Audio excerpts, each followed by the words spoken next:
Un lector de Así Prensa me pregunta cómo se hace para defender el pontificado.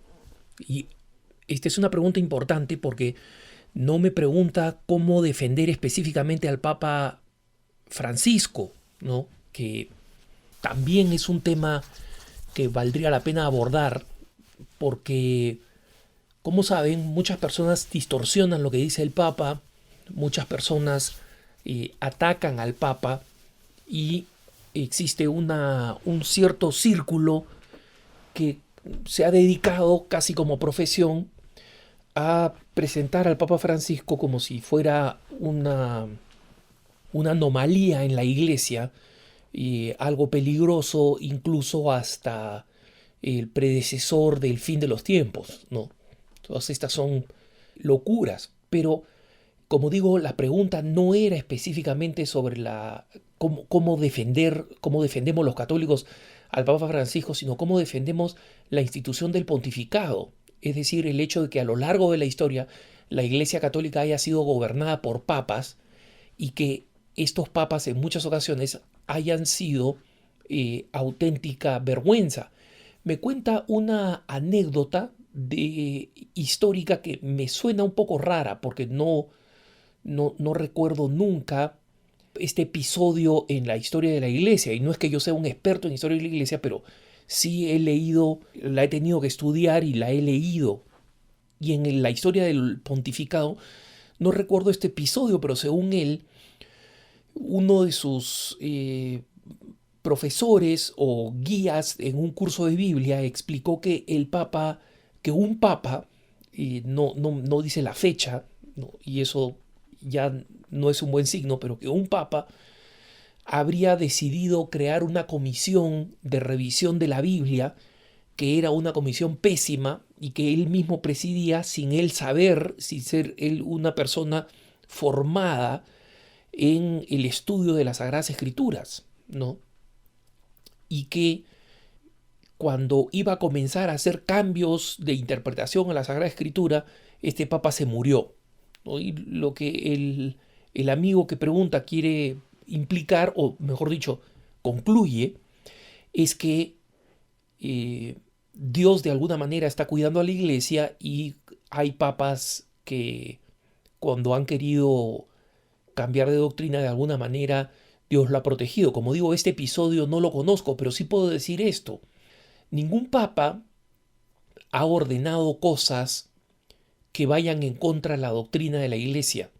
Y la manera de defender al pontificado no es negando hechos históricos de pontífices que fueron una vergüenza como pontífices, ¿no? Que fueron pecadores y escandalosos. Todo el mundo se concentra en el Papa Borgia, en Alejandro VI.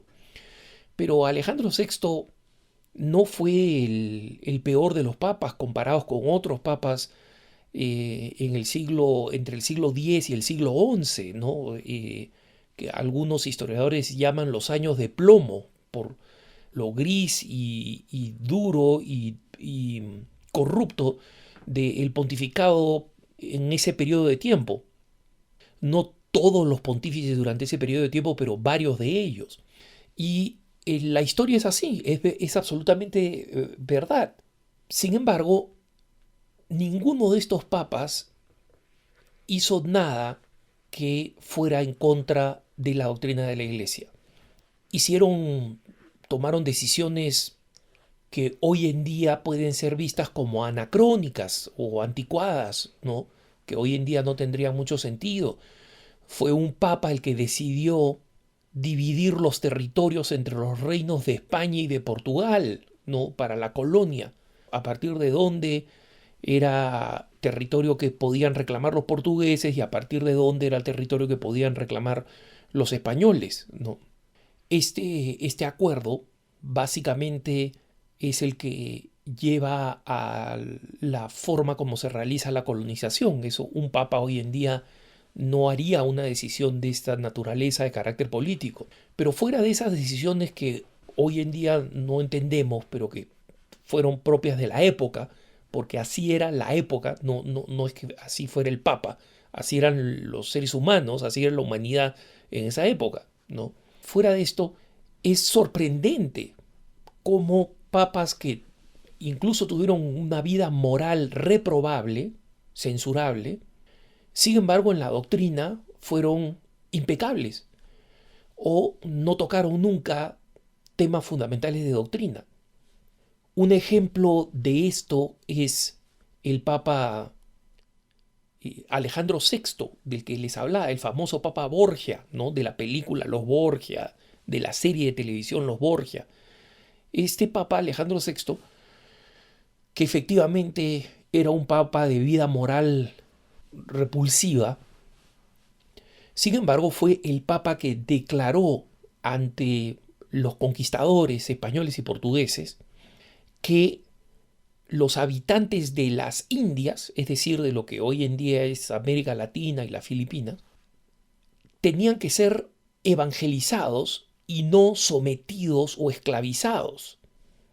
Y esto es porque la redención de Jesucristo era universal y se aplicaba también a ellos.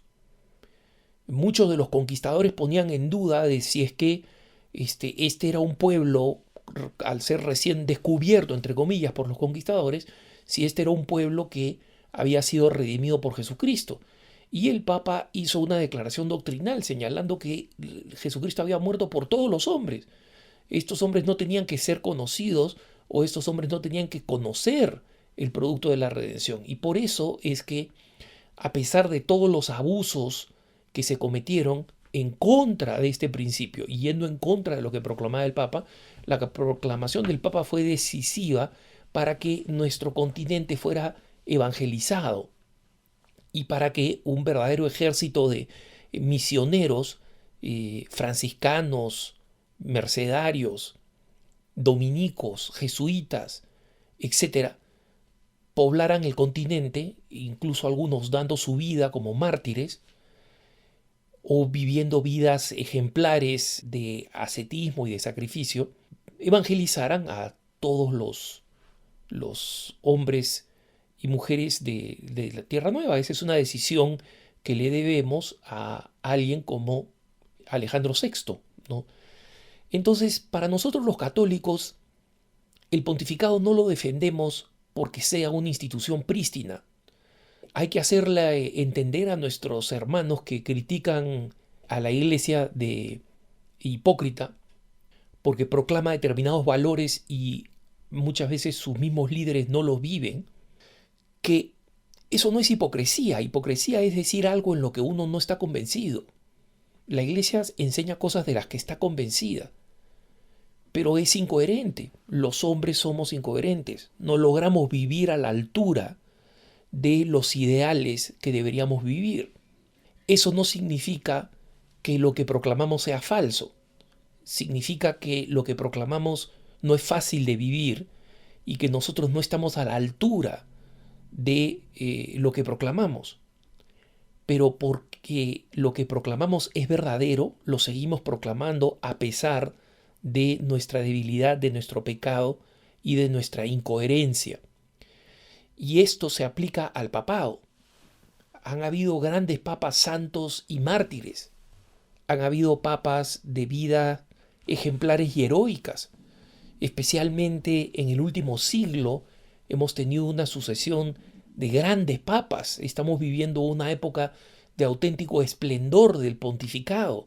Pocas épocas han habido papas tan ejemplares y tan seguidos el uno del otro, ¿no?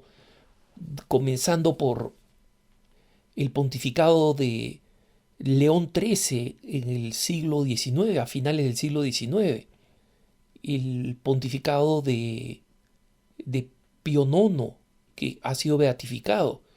De ahí tenemos 3 papas santos en ese periodo, 2 papas más en proceso de beatificación.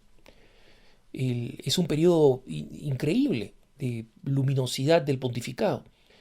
Pero sin embargo los católicos admitimos sin ningún temor, oye, este papa que fue un tipo corrupto, inmoral, asesino, porque los hubo asesinos, no solamente corruptos, sino asesinos. Bueno, pues esa es la realidad del pontificado, justamente lo que lleva a algunas personas a convertirse en la época del Renacimiento, donde los papas no eran ejemplares, ahí está el mismo Alejandro VI que venimos mencionando, simplemente comprendieron que el pontificado es más grande que los pontífices que reinaron y que justamente la iglesia sigue vigente y viva a pesar de esos pontífices, y eso testimonia que el pontificado en particular y la iglesia en general están protegidas por la mano de Dios, y por eso es que esta institución sigue adelante predicando y evangelizando a pesar de todos los errores de quienes formamos parte de la iglesia. Que tengas un buen día.